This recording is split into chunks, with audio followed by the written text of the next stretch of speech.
we have to live within the carrying capacity of the Earth, not overuse the ability of the Earth to create resources.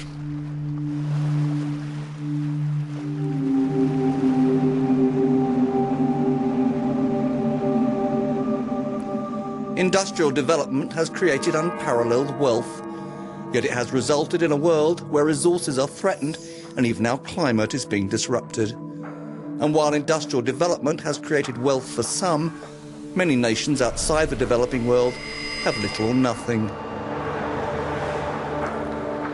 There is a growing awareness that our economic and industrial model is unsustainable, that we must change. Bjorn Stigson is a successful businessman who now represents more than 200 international companies in their response to the challenge of sustainable development. We met him at home in Sweden during a break in his hectic schedule. How does he think we can change? The big balancing act we have today in the world is between poverty alleviation and environment. And it becomes very clear when we look at things like climate change. If we want to alleviate poverty, then you need economic growth. And that economic growth won't happen if we don't have access to energy. And that energy is normally fossil fueled energy. And that fossil fuel is creating climate change. So the big balancing act now internationally, when we talk about how do we deal with climate, is find this balancing act between development, poverty alleviation, and dealing with climate change. Some commentators say that companies are merely greenwashing instead of observing and accepting the needs of sustainable development. What would you say to that? Well, first of all, business is about minimizing cost and maximizing profit. But it is about doing that within the rules of society. And society is today saying to us, we have to protect the environment to a much higher degree. And doing that is today part of the normal way of doing business. We have to find ways of utilizing less energy, less resources, if we want to be able to stay in business.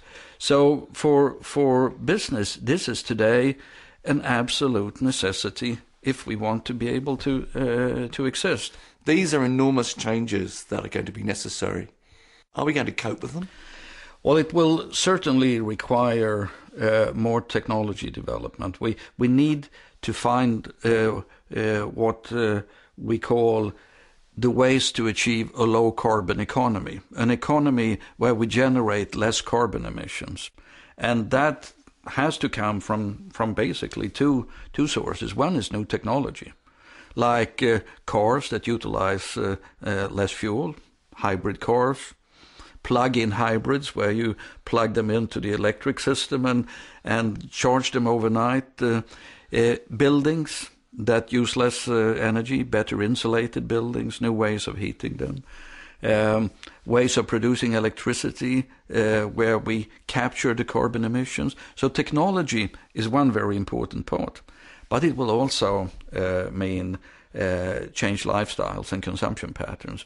It's not realistic to believe that we are going to reduce emissions to the extent that we have to, and the scientists are saying we have to reduce emissions with at least 50% by 2050, and that's in only 42 years. You represent some 200 companies and you're an advisor to the governments of India and China. What are you saying to them? My message to governments is that you have a responsibility to make these difficult trade-offs. You have to provide the balancing between development, taking care of the environment, and so on. You have to tell us what is a reasonable political solution to this. And you have to provide the rest of society, and us in business, with a framework, rules, regulations that we can live within. What I'm saying to business is business cannot succeed in a society that fails. We have a clear business interest in helping to create functioning societies that are good places for doing business. Otherwise, we don't have a platform for doing what we are supposed to do. Are you optimistic about the future yourself? I'm looking at this enormous transformation, and I'm saying this will be a transformation that will create a lot of tension, a lot of challenges. I believe that we will solve these problems, but I believe the transformation from where we are today to the time when we have implemented enough action so that we are in a sustainable situation, that will be a challenging transformation. That will take a few decades. We'll get there, but it will take some time, and we'll go through some rough spots on the way.